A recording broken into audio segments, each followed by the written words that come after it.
Hey, it's me, Cupid. I've shot you with an arrow because it's February, but don't worry. This arrow is not one that is going to make you fall in love with someone against your will because that's gross. Instead, I've shot you in the ear with an audio arrow, and the audio is this episode of this podcast. Before we continue my first ever journey through the Harry Potter series, just a few quick announcements. First up, on February 14th, 2022, the Potterless merch store is changing. We are going fully digital since the podcast isn't live anymore, trying to make some room so that I can make stuff for my new shows and my ongoing shows like The Newest Olympian, Meddling Adults, etc.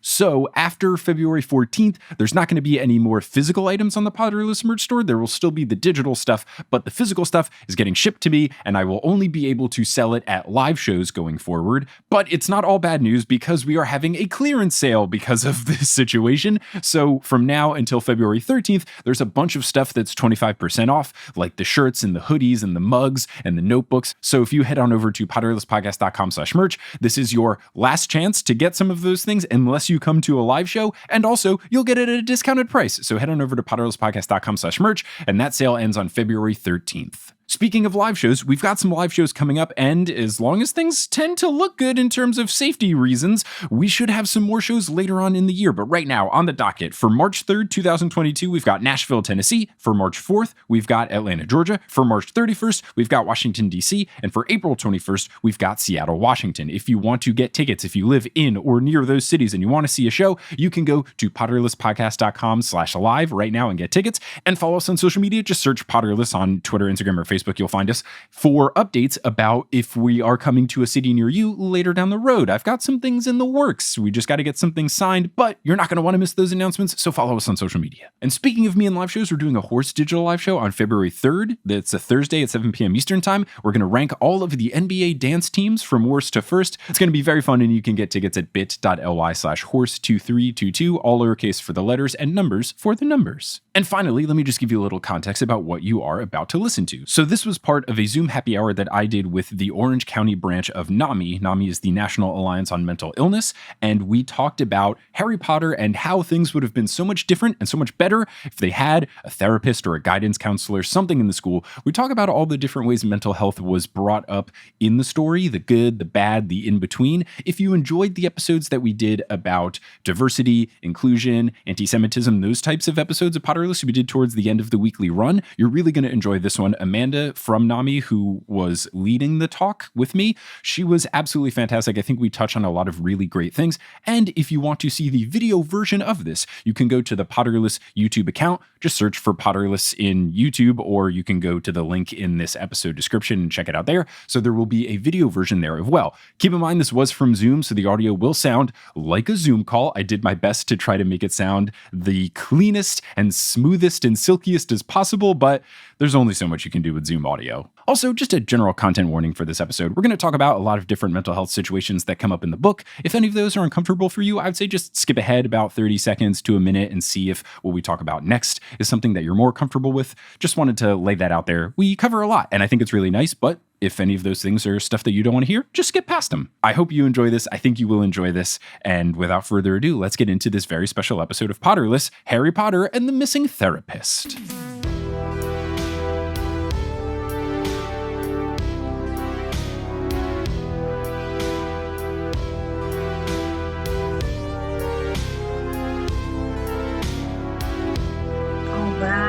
Welcome everyone to Happy Hour.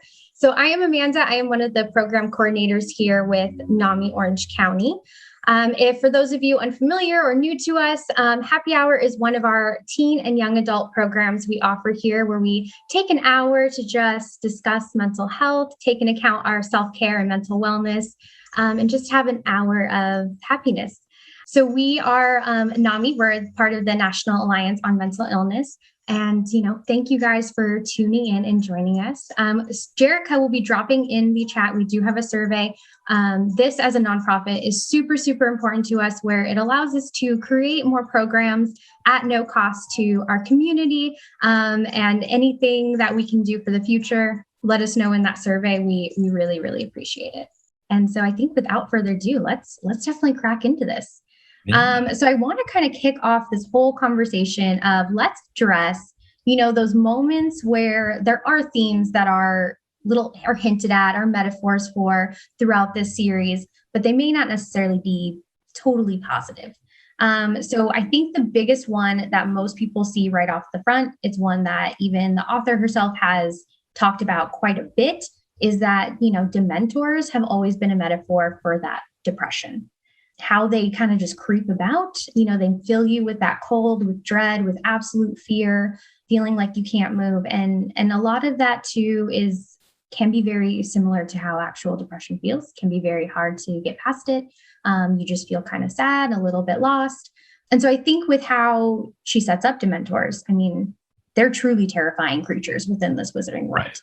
Yes, for sure. I think Dementors is one of the good examples, as opposed to I think a lot of the things we'll be talking about are shortcomings. But I think Dementors is a nice way, especially for a kids series novel, to try and find a way to describe an indescribable bad feeling. What Harry's first run-in with the Dementors is that he doesn't really understand what's going on. And Lupin kind of coaches him through it. And I think that is nice, where Lupin is always trying to make him try to make Harry not feel embarrassed about it. The kids are trying to poke fun at him, but he's very reassuring that it's nothing to be ashamed of. It's just, this is what Dementors are. This is what they do. So I always thought what was nice about this plot is that Lupin is kind of there to guide Harry through it. So I think that's nice to show that Lupin is Harry's support system. He's the person he can talk to about this. And it feels good because I feel like this is one of the first really true moments in this whole series where he does have a positive outlet, a support system to turn to and actually talk about all of this. And he can get real about how, I'm truly scared of these things. I don't want to hear flashbacks from my past. And it's not something we get a lot of before or throughout the series. I think one thing that I've noticed is, on the flip side of Dementors is you have your Patronus charm. And that is supposed to be, you think of the happiest moment of your life. It's a very specific memory that's supposed to fuel you to get rid of Dementors. But I feel like this is something where it's definitely not as easy as it seems. And I think, right. When you're at the base level looking at it going oh, it's just a happy memory. And we all have those. But I think if you're faced with a true Dementor and you're feeling those feelings, it's so, so difficult to change that around. Yeah, I think that's the shortcoming of the Dementor analogy here, is that the answer is just just think happy thoughts, which feels almost like the lazy approach when people hear about depression. They're oh, why don't you just do something that makes you happy? It's that's not what depression means. So they kind of get into it when they're doing the Patronus charm, where it's more than just thinking about happy memories, etc. But at its core, it is just oh yeah, just think of a really happy moment and then you're going to be just fine. And that is not necessarily the way to fight off depression or any sort of more severe level of sadness or bad feelings that you have going on. Definitely. And I do appreciate that throughout it, they acknowledge too, that not everyone is capable of producing even just a regular silvery mist, let alone a full-bodied Patronus. That is very, very difficult to do. You watch all year of Harry struggle to do it until he's, faced with death, for lack of a better right there, to save himself, as he always does. But I do appreciate that they do highlight the struggle it is to create. I think until you get to the fifth book, and then it feels like everyone can do a Patronus. It's no big deal.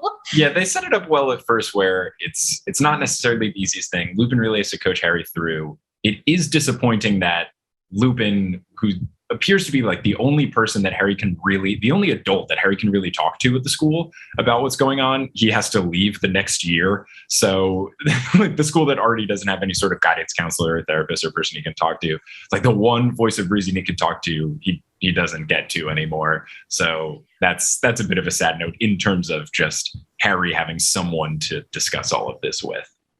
Yes. I think while we're on the topic of Lupin, I kind of want to dive into his character. And maybe a few other characters, because she does bring up quite a bit throughout the series, these interesting or really eccentric characters or people who are really out there. But I like Lupin's in particular because, he is a werewolf. So I think she built a really nice where werewolves are the outcasts of the wizarding community. They're seen as evil. They live in their own communities. They can't get jobs. There's so much stigma surrounding them and who they are. it's a great parallel if you look at it. And I don't know if this was fully intentioned when she wrote it, probably not. But I think it does a really nice job of painting that picture of that stigma when there is, an illness that we're not sure of, or, unsure how to deal with mental health, especially, or when someone has a mental illness, is you kind of feel like pushing that aside, or even as yourself, like Lupin does it to himself quite a bit, where he goes, no, I need to shy away from people. Nobody understands me. And I think that's a very common feeling. Yeah, I think the Lupin analogy, when you're talking about the outcast nature and trying to make a commentary on like how rude people are to werewolves, I think that works. But we did an episode of Potterless about some of the shortcomings of diversity and representation in Harry Potter with Delia Gallegos from Black Girls Create and Michael Harley. And we were talking about this Lupin specific thing. And the problem with this analogy becomes, because I think J.K. Rowling was public about how the werewolf Lupin situation was supposed to be an allegory for having HIV/AIDS. The problem with it is when the story continues and every werewolf is bad except for Lupin, and then we never hear about how things go when he talks and meets with the other werewolves. And then you have Fenrir Greyback as like the only other werewolf that we meet. And he is a guy who actively wants to specifically bite children. So then it gets bad of, oh, this isn't great, because now if you are intentionally using this as a metaphor for how people react to someone affected with an illness, specifically if you're going for HIV/AIDS, you've also painted them as monsters. So it was one that I think started off okay with book 3, but then wasn't fully realized. And the way the story kind of developed doesn't look too great. But before it got into the later stuff, I agree that it does work in terms of talking about stigma specifically. And like the whole point of the story is you're supposed to feel bad for Lupin, that people are being unnecessarily rude to him for no good reason. I just think that like as the story develops, it kind of falls flat without like being nicely tied up. Totally true. And I feel that where, there's always that, I feel like when mental health or mental illness is portrayed in characters and media throughout, they're usually the bad guy, or, there's some sort of evil, or you're fighting those sides of yourself, which isn't necessarily true or accurate or even a great way to portray that. I mean, we could look at it too of Hagrid being a giant or half giant, and immediately like Ron freaks and is like, oh my gosh, he might turn on us. Who knows? Right. But they don't showcase the other giants. They just showcase them as they're wild and violent and live on their own, and they're no good, except for Hagrid. He's good. So I think yes. I think once we take our good characters, there's a lot of that niceness where it's like, okay, we presented it. You can still have a fulfilling life, but then there's all these bad ones, and I think that muddies the highlighting or the goodness of that. Right. Yeah. Another character, which one of my favorites is Luna Looney Lovegood. She gets a lot of slack for being weird, and they straight up call her crazy throughout the entire series, and not great. Not great at all. Just because she's a little eccentric or has different viewpoints as everyone else doesn't make her completely insane. And they really laid it on thick in that 5th book of like, ooh, that's not a good thing to be compared like her. And that really freaked Harry out when he was having a lot of similarities with her, where he's like, oh my gosh, I don't want to be seen as the weird kid.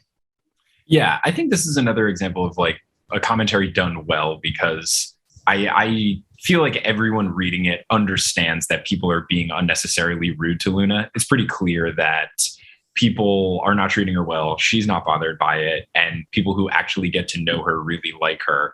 And I think it's admirable how little she cares about the fact that people like her nickname being Looney, like that's rough. And the fact that she's just completely unbothered by it and marches to the beat of her own drum and is very comfortable in herself. I think that that's really nice. So I think that that's done well. That's one of those where the commentary that they're going for is made clear. And it's just the fact that, yes, people try to ostracize her because she's different. That is wrong. And she's completely unfazed by it. And it makes me love Luna even more. Completely unfazed. The fact that she just beats to her own drum and is like, this is who I am, take it or leave it. up to you. Like, she doesn't make excuses. And I love that with her character. And I think it's a very nice role model when you're a kid reading these books and going like, yeah, I should be more like that. And I like that, it changes her friends once they do get to know her, where they, come to defend her when other people are just being rude. Right. And I don't know if this is a sign of the times or just the people that I surround myself with, but when I read it, if Luna was in school now, she would be the coolest person in school. Like, she would be the most popular student in all of Hogwarts. She is certainly the coolest person. So I don't know. I obviously am not in middle school / high school and have not been for a while. So I don't know how the dynamics would fit in, but I just feel like with the way things are moving, where individuality is more championed and praised, I feel like in today's age, Luna would absolutely thrive.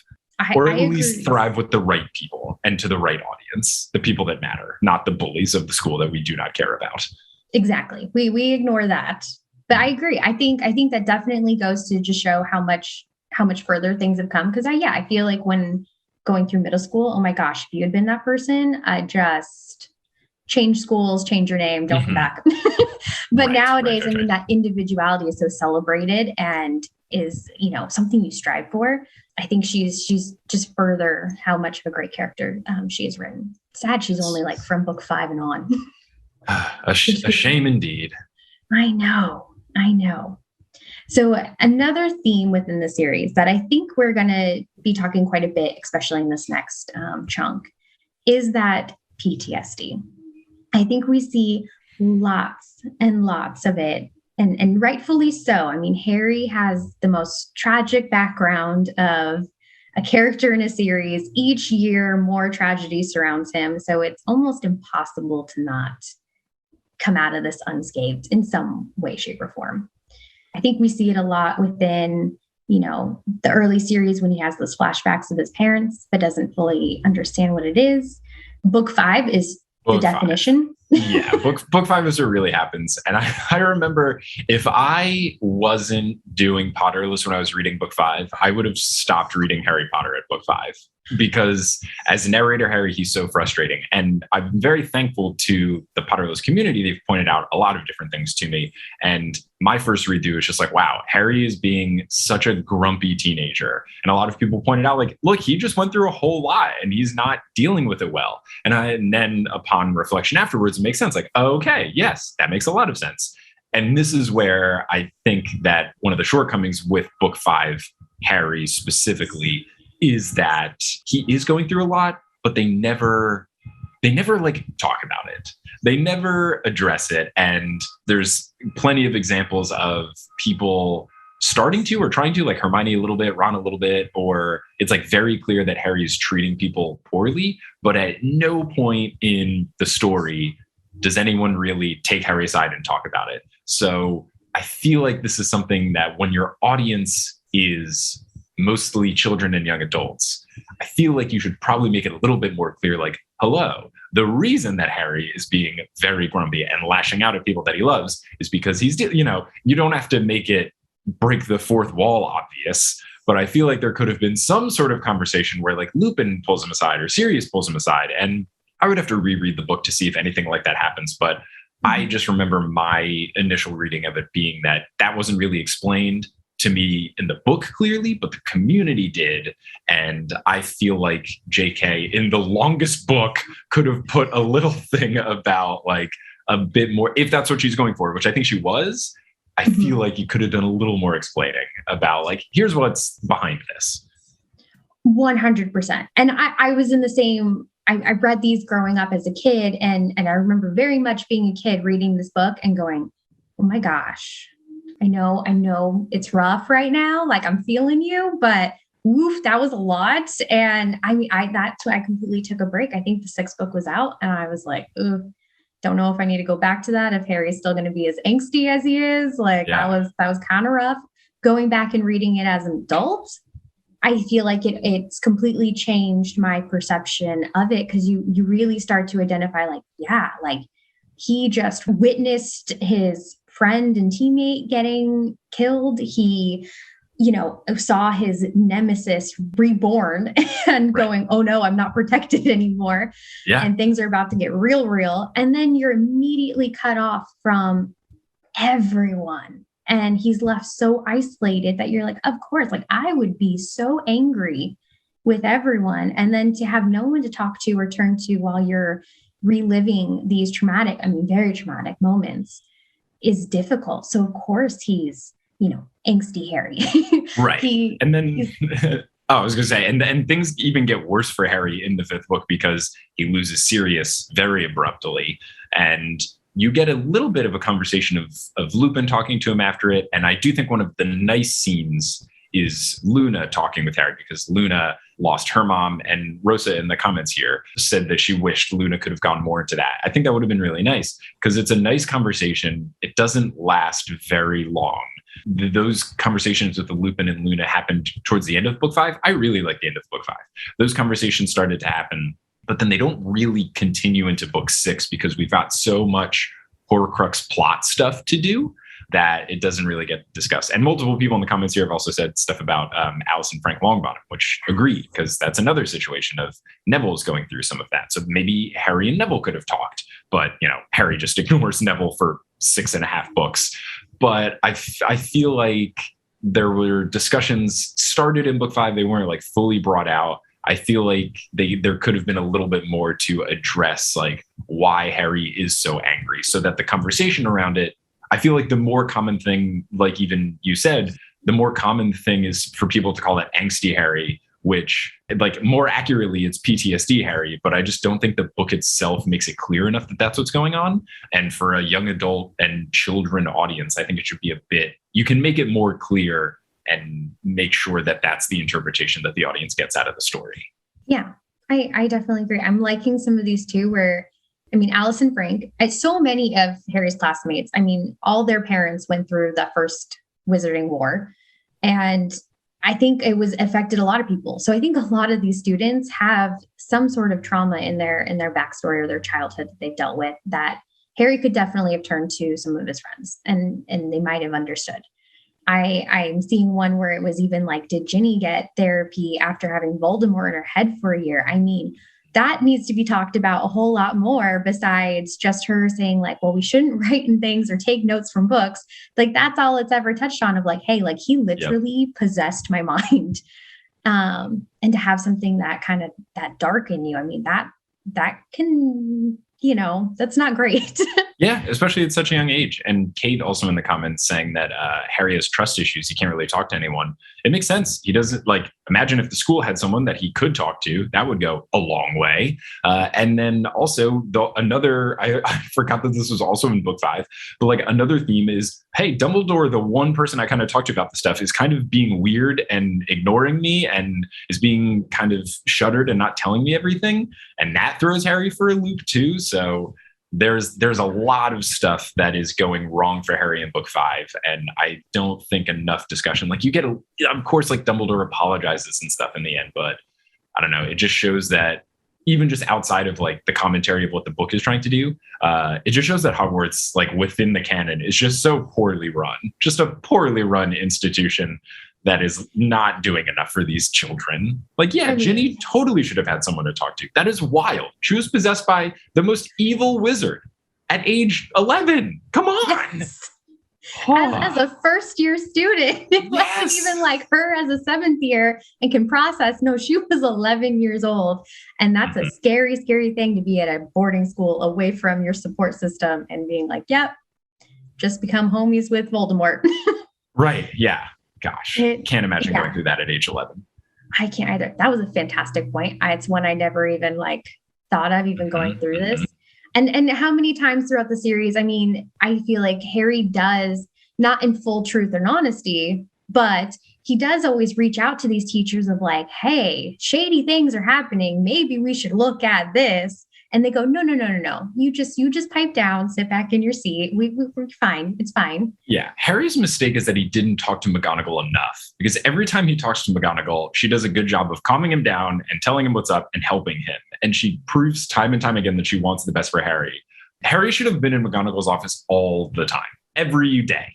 You should have like checked in with her because she was the one who was really, really helpful and there on a consistent basis in the school. I think Sirius was there too, but he was not around and then died. And then Lupin, same thing. He was there, but then not around and then had to leave and do werewolf reconnaissance.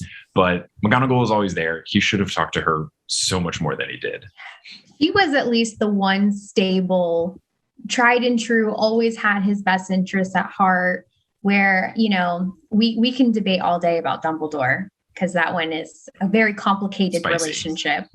But yeah, I mean, she always was like, I have your back, like, come to me and we'll work it out, and puts him in his place when it's like, this is not for you to figure out. This is for us to figure out. Just sit back. We got it. And yeah, I think if he'd gone to her a little bit more, maybe things would be slightly different. Of just like, you have your weekly check-in with her, not Snape, because I don't know why that was a good idea. Gosh, terrible idea. Yes, talk to the guy who actively is holding a grudge with your dead father. Like that's who who's still not over what your dad did to him decades ago. He's the guy you should talk to about, you know, keeping Voldemort out of your brain. But yeah. Definitely a shortcoming. And then another book 5 thing, another character that I think is a bit like ostracized and put on the side is Cho Chang. Just completely mistreated in that series of, oh, wow, look, it's the crying girl. What a drama queen. Like, no, her boyfriend died. She is not being overdramatic. She's being normal. All of you who think she's being overdramatic, you're the ones that are being strange because clearly she just needs someone to talk to at the school.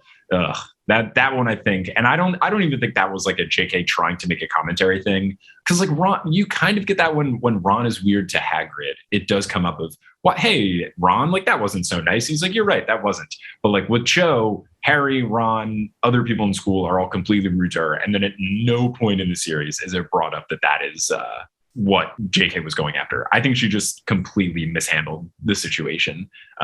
People are just needlessly cruel to her for no reason. She clearly needs someone to talk to. 100%. I mean, that is because I think, she's a year above Harry, I believe, in the books. Yeah. So yes. 6th year, as a 5th year, your probably first boyfriend just came out of the games and was no longer with us. And you had one summer to process this. Like, that's not nearly enough time, definitely not for that character. And then, you know, I think it was always just the bit of humor of like, oh, how ridiculous Harry and Ron are because, you know, they just don't get emotions and women are emotional. But no, like she's struggling just as much as everyone else is at the end of everything that happened at book 4. I have to point out, I'm loving these comments right now because we have really the counselors could have been the head of houses, but then once again, we've got Snape as the counselor, and how good would that have been? But he might have been good for his students because he does like his house, as long as we don't have to cross. But yeah, like McGonagall would be good for Gryffindor. Sprout would be great for Hufflepuff. Flitwick, I think, would be good for Ravenclaw. So yeah, I think that could have worked. But then they also have to teach classes. Like Hogwarts needs someone where like their entire job is just to talk to wizards. Even if it wasn't a thing in the beginning, maybe when people publicly knew Voldemort was back after book 4, like it would have been great at the year 5 opening feast where Dumbledore's like, hey, the most evil wizard is back in town. If you need to talk to someone about it, here's, you know, Madam so-and-so. And you can talk to them. But yeah, other things people are pointing out in the comments is that just like at the time when the books are coming out, mental health had a lot of stigma around it. And that finds its way into the series as well. Kate saying that like there was a point in Chamber of Secrets where Harry's told that hearing voices in your head is bad, even in the wizarding world. So yeah, I think a little bit of it is product of the time stuff. I also think a little bit of it is we kind of now see who J.K. Rowling might be as a person as opposed to who we thought she was. So could be like not the best approach to those sort of things. But yeah, I think just really what could have fixed so many things is if the kids just had someone at the school as a resource that they could actually talk to, because I don't know, a lot of kids go through a lot of different things, and it's unfortunate that they don't really have an adult presence on a regular basis that they can have conversations with. 100%. I mean, even when things were happening and they are trying to dispel these rumors or find out actual facts, I mean, you have to like pressure a teacher to finally let up or trick them into telling you what's going on. So you go, okay, this has happened before, like Chamber of Secrets. This has happened before. They couldn't find it the first time. We are probably a little bit in trouble this time around. and they had in the movies, I think it was McGonagall that did it, in the books, they totally tricked Professor Binns to let them know, like, hey, here's the facts, nothing more, nothing less. But just so you guys know, you can stop doing the rumor mill. But it is sad that there's no one to fully discuss everything. I mean, even in Dumbledore speeches, it's like, hey, don't go to the third floor, you might die. And it's like, how is that just glanced over? Like, we good with that?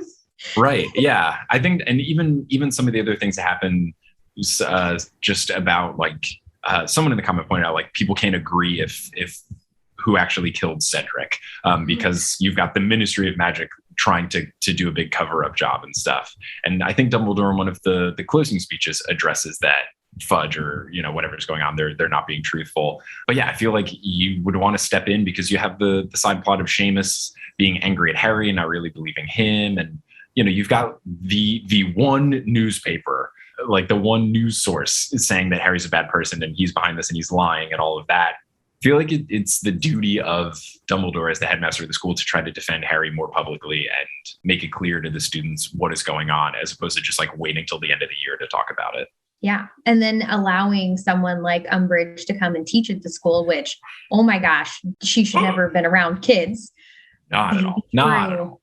Oh, but I mean, and then to have that conflicting, you're already having that within the one news source. I mean, really, we're not got a whole lot of differing opinions out there, but with a lot of people even debating, what actually happened.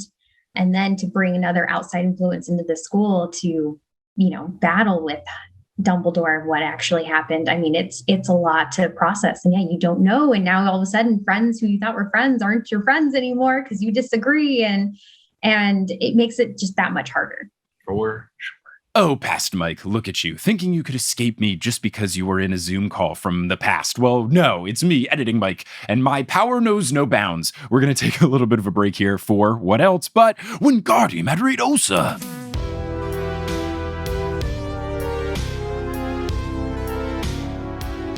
This episode of Potterless is brought to you by the Potterless Patreon. That is right, the Patreon still exists. We converted the Patreon into the newest Olympian Patreon, but you can still go to patreon.com/Potterless and you can join at the I just want the Potterless stuff tier. And at that tier, for just $4 a month, you get access to every single Potterless Patreon post that was ever posted for the full 5 years that Potterless was posting regularly. That means you get access to bonus episodes, monthly live streams, director's commentary, my notes, everything and anything else that was posted, you get access to for just $4 a month. So check that out at patreon.com/Potterless. Also, I appreciate you listening to these sporadic posting episodes of Potterless, but if you want to hear me on a regular basis, you can listen to my new podcast, The Newest Olympian, which is a show with a similar structure to Potterless, but we're doing the Percy Jackson books. We just finished The Lightning Thief. We're getting into the Sea of Monsters. It is very fun. A lot of familiar voices that you've heard in the guest chair of Potterless are in this show as well. So you've got Johnny, you've got Kelly, you've got Lauren Shippen. You'll have a lot of people that you've heard before and loved before back on the show. It's been a really fun podcast to make. I think you'll like it. Just search for The Newest Olympian wherever you get your podcasts.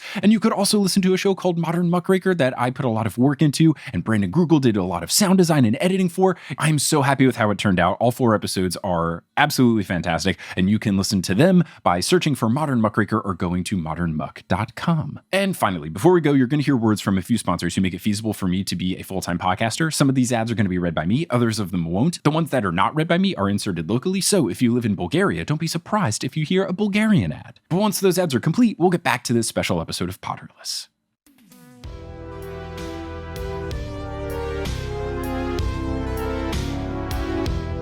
So there's certain scenarios that definitely pop up in this book. And one of the biggest ones that, you know, already puts Harry, I think, in a troubling spot is him just growing up at the Dursleys. Yeah. Not great. Not great. The fact that he lives under a cupboard, I mean, not a fantastic start. You know, it's very apparent how much he's not loved. Very apparent how much he's not wanted there. And to take that and go to school and all of a sudden be around people who are like, you're amazing, you're fantastic. I mean, that alone is kind of like a little weird dual complex right there. These teachers know, I mean, McGonagall knew right off the bat, like, hey, this is not going to be a good situation for him to live in and grow up in, and you're going to knowingly leave him here. Yeah, a wild decision by Dumbledore. His reasoning is, I wanted you to stay humble, so I'm going to put you in this horrible situation. Like, there has to be a middle ground between Dursleys and having Harry grow up and be too full of himself. I can understand from like writing a compelling story perspective that it sets the stage for a lot, and it, you know, has Harry overcoming this horrible situation, and that's feel good. It is weird that it is an intentional choice by Dumbledore to do this, where there were other options in place. I feel like if you're trying to do that, JK, you probably could have just made it some sort of reason that Harry had to grow up with them, as opposed to Dumbledore being like, this is going to be great for his character. It's just a terrible, terrible situation for someone to grow up in. Just awful. Just being completely mistreated for the first decade of your life. Ugh. Yes. And at least he had the Weasleys there who, you know, would, I think by like book 2, I mean, they were trying to yank him out of there as quickly as possible, because he had that excuse of he has to go back because it's protection. Oh, yeah. Right. The protection trial, like, okay, sure. Cool. Ridiculous. Yes. He has to undergo at least a week of abuse, and then he's good to go on his merry way. I think, yeah, there were a lot better options to humble him, to make him, you know, not relish in his fame. I mean, heck, stay with Mrs. Fig. I mean, she was pretty low key and chill and was living outside of the wizard world. I mean, that would have been a way better option than the Dursleys. Totally. I feel like for everyone knowing what the Harry Potter situation was with his parents dying from Voldemort, I feel like someone like a Mrs. Fig or anyone else could have, I don't know, have an application process or something where someone can adopt Harry and he doesn't have to live with people that Dumbledore knows are not going to be good for him. Is a very wild decision. But then, yeah, I mean, I think that kind of explains. I know one thing that listeners pointed out to me that I think makes a lot of sense is a frustrating point that I always had with the books was Harry not asking enough questions, and people pointed out to me that Petunia implants in his brain that asking questions is bad, and that could explain why Harry is so hesitant to do so, is just because it was just told to him again and again to keep to himself and to not ask questions. Again, this is one of those things where, like, I don't know if JK intentionally did this or people are reading between the lines, but regardless, it just shows further proof as to why that was such a bad situation for him to spend the earliest years of his life. Completely. I mean, yeah, to grow up like that, you have people who, you know, verbally tell you they don't want you there. You are a burden on them. So he never has had adults in his life that have been like, yes, come talk to me, or come ask me questions, or be that solid support system. He's only known, you know, we don't want you. So just stay quiet, make sure we don't know you're here, and things will work out. And that really does play through. I mean, even with Ron and Hermione, I mean, there are many moments where he's like, I got this. I'll do it solo. You guys stay out of the way. And they're like, no, like, we're here. We're part of this trio. We're coming. And it, I mean, all the way through to the 7th book. I mean, he very much wants to do it alone. Part of it, he wants to protect everyone. But I think a huge part is he's never had that fully solid support system. And the second he does, it usually gets taken away from him. So it's very, very difficult.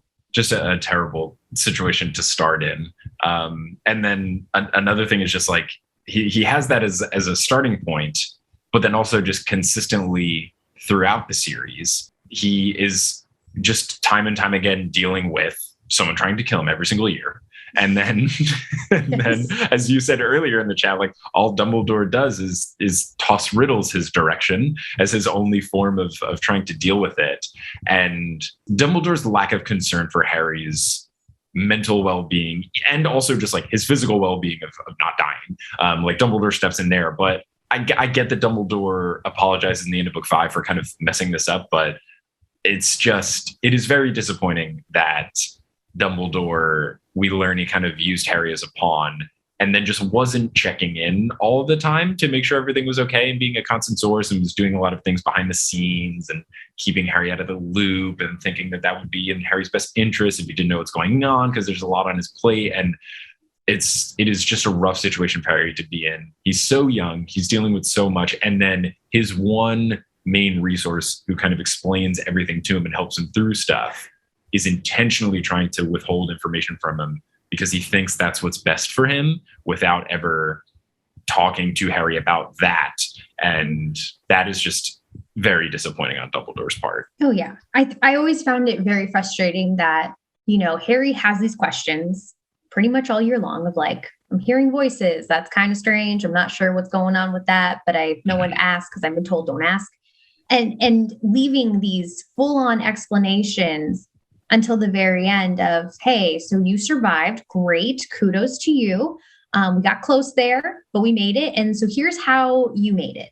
And here's all these things I put in place to ensure that you make it in case these scenarios turn up. I mean, just alone in the first book at the end of that, I mean, he, not even getting into, I know in the books it's a little bit different where I think it's more Voldemort that ends up killing Quirrell, but like in the movies, I mean, that's Harry. And so he's 11, just narrowly escaped death for the first time. Well, I guess the second time. And I mean, he was part of that undoing of a teacher. And that's not even really addressed besides like, your mother's love is what undid him. And Right. it's all for that. And it's good and it's happy. But, you know, I mean, that's a lot to process at 11. Like, hey, I was part of getting rid of a teacher. Yeah. It's a lot to deal with from the jump. And then just something happens every book. And I understand that this is a book series, so you need to have a villain every year. And I understand that the way JK writes stuff, it's usually suspenseful and you're trying to figure out what happens, and it's like mystery-esque. And in my case, you're guessing what happens incorrectly.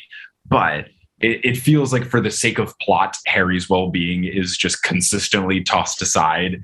And it's a shame, just like when you think about him as a person and as a character, what happens to him and just like how much he kind of has to do on his own.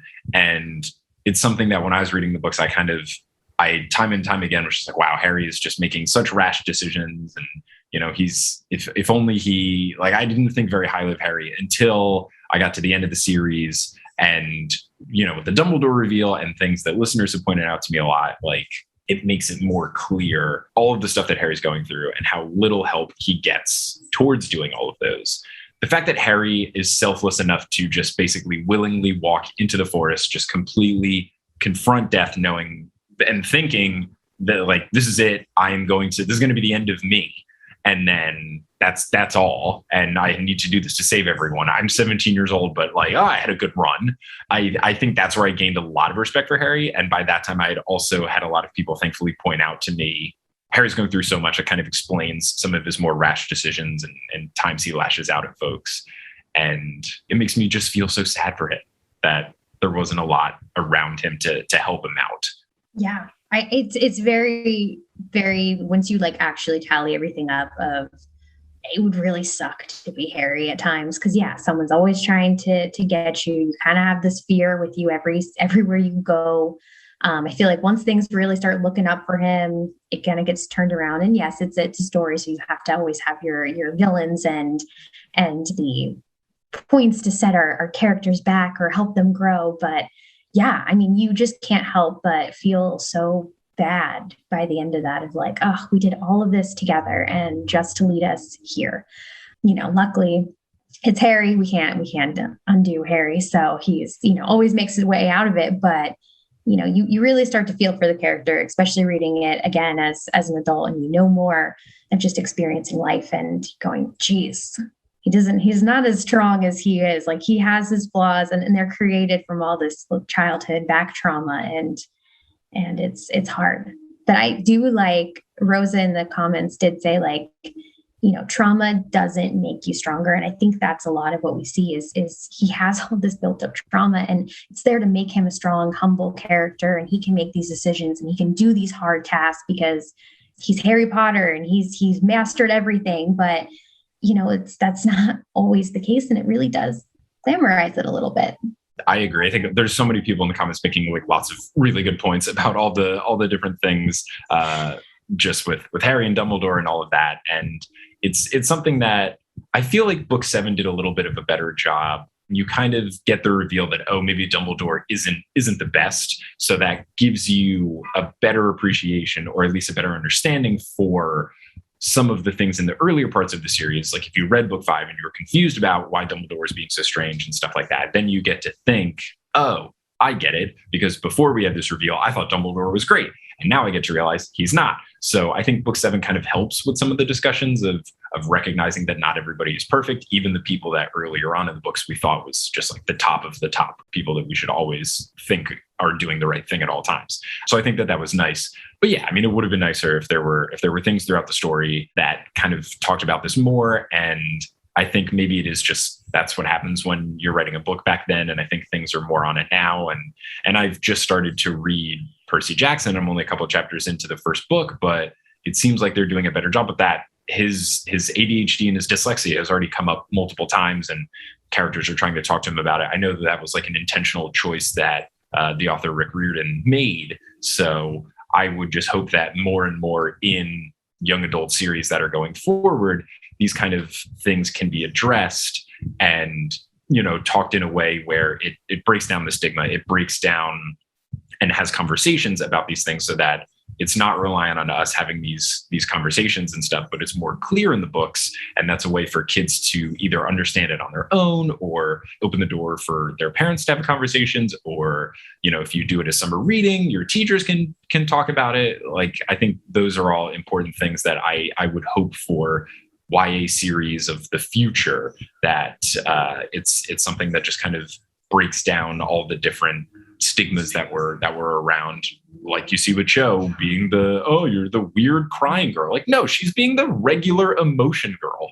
Like, she's expressing incredibly normal emotions for the situation that she's in.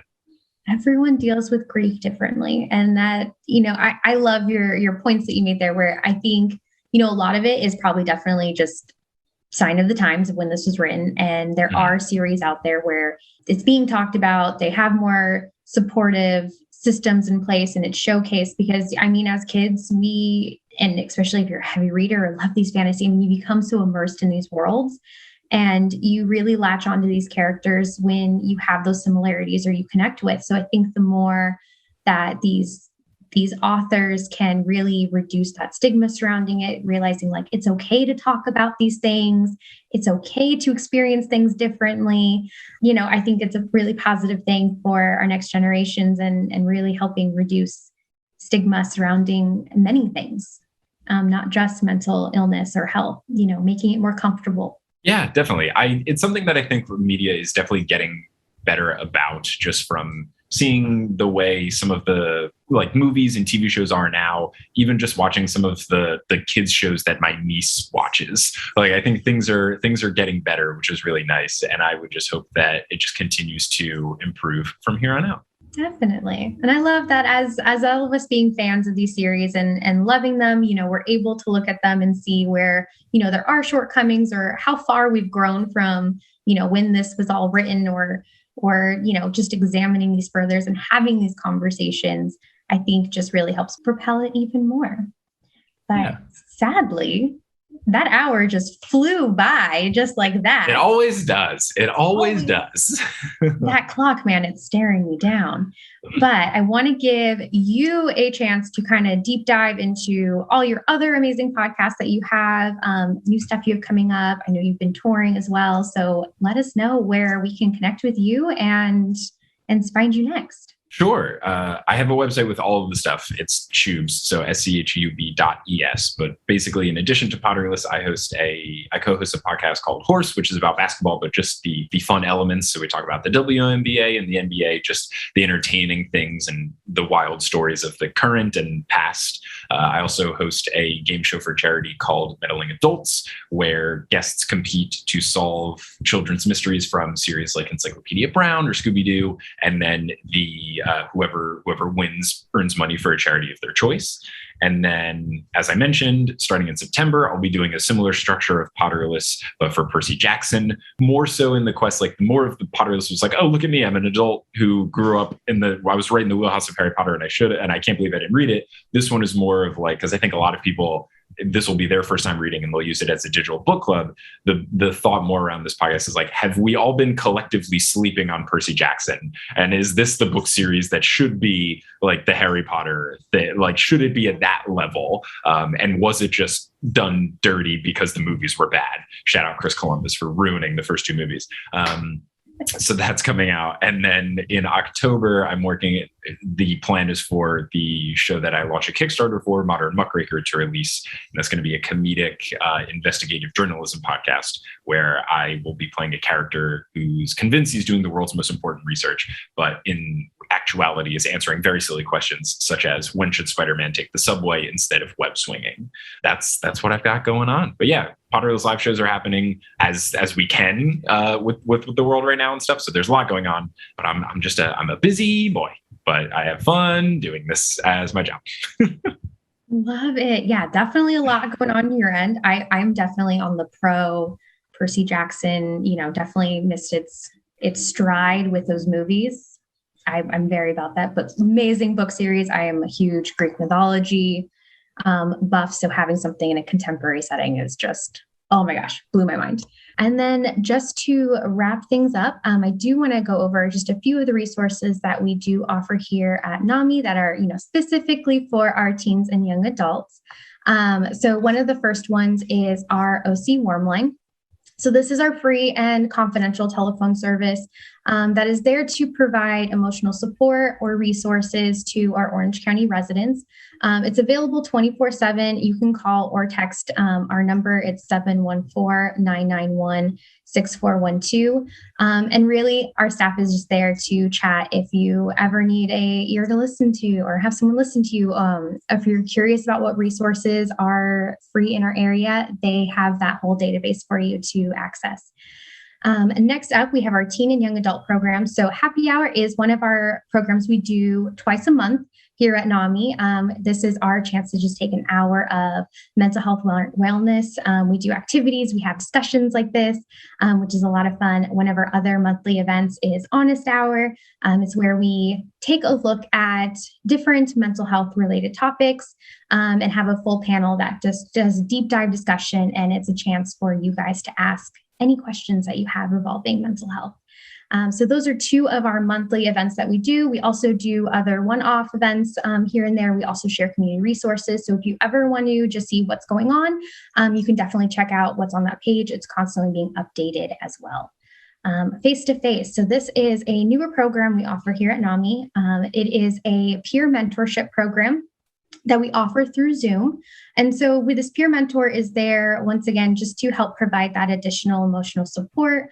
If you just need someone to talk to, they're there to help you find resources to discuss anything you want to discuss. And the amazing thing is it's open to those 16 and ups, and you'll be matched with a mentor that has that same lived in experience, can really connect with you, whether it's, your age range, things that you're personally going through. We do our best to match you as closely as possible so you have that deep connection.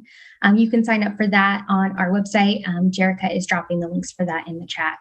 And then finally, NAMI-OC is on Spotify. We all love music. And I really feel like the music is a great, great self-care tool. So each month we do put together a special playlist that highlights our monthly themes that we have here at NAMI. And we play those during our happy hours, during Honest Hour, and you can find those playlists on Spotify. But thank you everyone for joining us. And thank you, Mike, for joining us tonight and to have this awesome discussion about Harry Potter and mental health.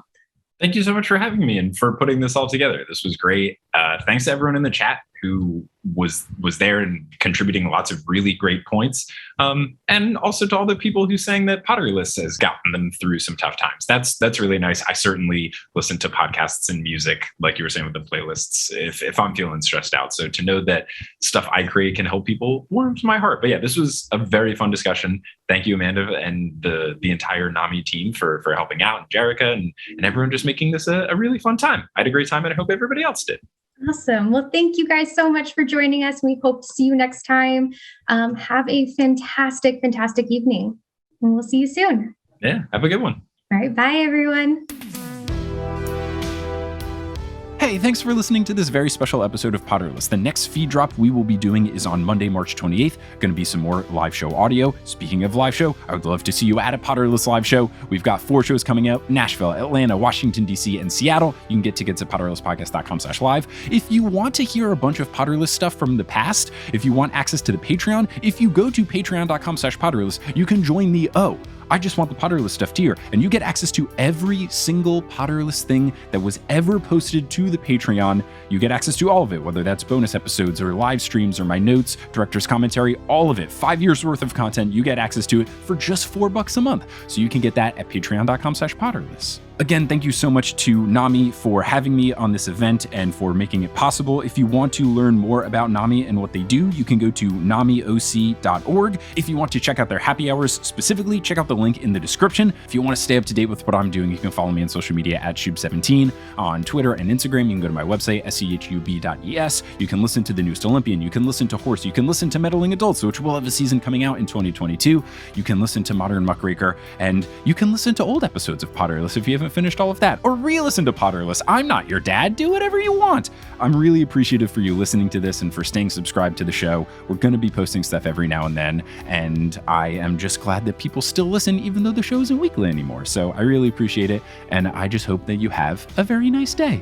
And until we meet again on March 28th, as they say in the Wizarding World of Harry Potter, Wizard on!